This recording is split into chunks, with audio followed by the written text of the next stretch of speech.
Hi guys, in my last session I discussed about the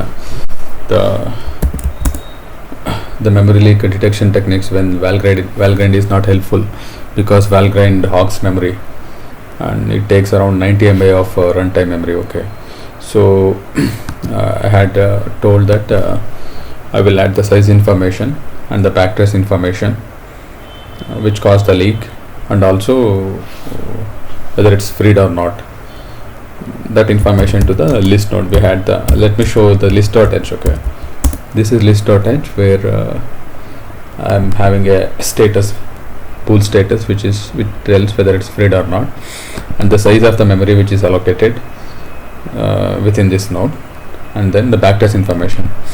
The backtrace information, you know, right, it's the function information. It's a function tree where which called the memory allocation, and also the backtrace length. Backtrace length is nothing but the length of the function tree information that we are going to give. If we are giving 2 function information, it is 2, and if we are giving 3, it is 3, something like that.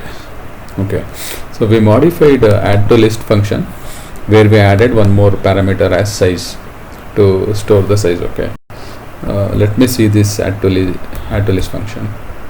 In the add to list function we modified, so we called I have called some functions called as backtrace and backtrace symbols.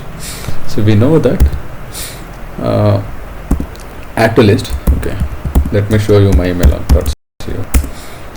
So memory will be redirected to my malloc, and then it goes through malloc, and then the pointer will be added to the list. Okay, so add to list is a sequence where which is called from the malloc itself. So saving the backtrace of the add to list itself will give the memory track from where the function got called. Okay, so I have backtrace system call and backtrace symbols system call.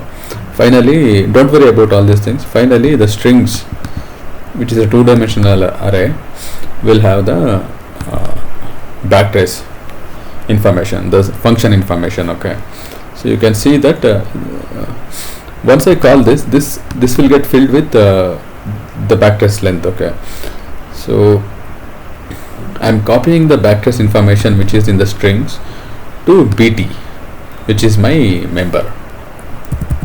Okay, if you see bt, which is the member of the node, I'm storing the backtrace information, which is a 2-dimensional array. Okay, if you see this is the one, bt, 2-dimensional array.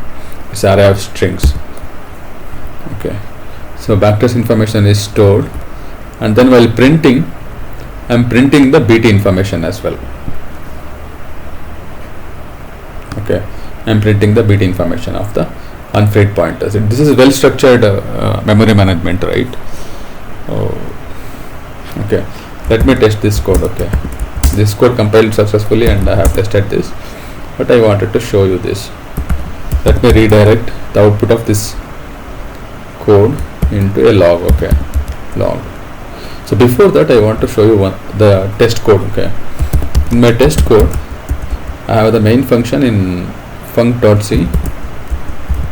Okay, so there are some allocations, there are some frees, and I have called a function called fun22. Okay, so this function will call fun33, which will call the malloc. So let us see, okay, whether it keeps track of all these functions, backtrace information. Okay, so this is about fun22, and fun44 is defined in another C file, which is fun22.c. Okay, so I have allocations in different C file and different functions as well. So let me test this. Okay, func, I will redirect the output of this file to a log file. Okay, it is run. So yeah, it is giving very good information. For example, let me go through the first allocation. Okay, backtrace. So first allocation is of 4 bytes, which is not freed, and it started from main function, and main function to my malloc. So this is a malloc which is directly called from the main. Okay, so we had another 2 mallocs which are not from the main functions. Okay, so if you see this, we had fun22.